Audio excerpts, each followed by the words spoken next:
আসসালামু আলাইকুম ওয়া রাহমাতুল্লাহ। প্রিয় দর্শক, কেমন আছেন সবাই? আশা করি আল্লাহর রহমতে সবাই ভালো আছেন। আমিও ভালো আছি আলহামদুলিল্লাহ। আজ আমি এমন একটি বিষয় নিয়ে কথা বলবো যেটি নীরবে অসংখ্য মানুষের জীবনকে কষ্টের মধ্যে ফেলে দেয়। আর সেটি হলো অতিরিক্ত চিন্তা বা ওভার থিঙ্কিং। অনেক সময় আমরা এমন বিষয় নিয়ে ঘন্টার পর ঘন্টা, দিনের পর দিন চিন্তা করি যেগুলো আমাদের নিয়ন্ত্রণে নেই। অতীতের ভুল, ভবিষ্যতের ভয়, মানুষের সমালোচনা, চাকরি, অর্থ, সম্পর্ক, সম্পদ, এসব নিয়ে বারবার ভাবতে ভাবতে আমরা নিজের শান্তি হারিয়ে ফেলি। কিন্তু নিজেকে প্রশ্ন করুন, এই অতিরিক্ত চিন্তা কি আপনার সমস্যার সমাধান করছে, নাকি আরো বেশি ক্লান্ত, হতাশ এবং দুর্বল করে দিচ্ছে? আজকের ভিডিওটি আমি এমন 7টি উপায় শেয়ার করব যা আপনাকে চিন্তা কমাতে এবং মানসিকভাবে শক্ত হতে সাহায্য করবে। তো চলুন স্টার্ট করা যাক। প্রথম উপায়, আল্লাহর উপর ভরসা করুন। আমরা অনেক সময় সবকিছু নিজের হাতে নিয়ন্ত্রণ করতে চাই, কিন্তু সত্যি হলো সবকিছু আমাদের হাতে থাকে না। নিজের সর্বোচ্চ চেষ্টা করুন, তারপর ফলাফলের ব্যাপারটি আল্লাহর হাতে ছেড়ে দিন।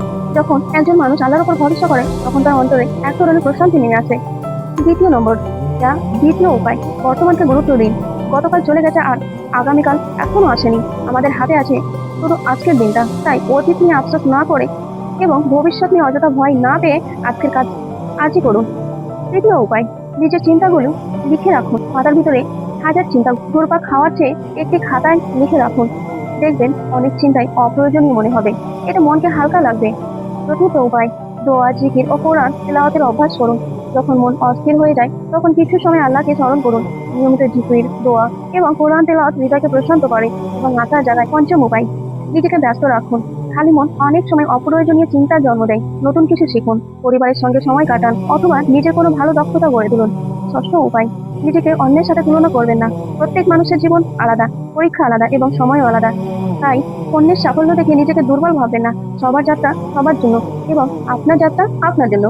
সপ্তম উপায়, ছোট ছোট লক্ষ্যগুলি ঠিক করুন, কিন্তু বড় লক্ষ্য বা বড় স্বপ্ন অবশ্যই রাখুন। প্রতিদিন একটি ছোট লক্ষ্য পূরণ করার চেষ্টা করুন, কারণ ছোট ছোট সফলতা আত্মবিশ্বাস বাড়ায় এবং অতিরিক্ত চিন্তা কমায়। বন্ধুরা, মনে রাখবেন, জীবন সবসময় সহজ হবে না, কিন্তু কঠিন সময় মানে শেষ নয়। প্রতিটি রাতের পরে যেমন সকাল আসে, তেমনি প্রতিটি কষ্টের পরেও সুখ আসে। ছোট ছোট পদক্ষেপই একদিন বড় সাফল্যের পথ তৈরি করে। আজ যে কাজটি করতে ভয় পাচ্ছেন, সেই কাজটি হয়তো আগামীকাল আপনার জীবনের মোড় ঘুরিয়ে দিতে পারে।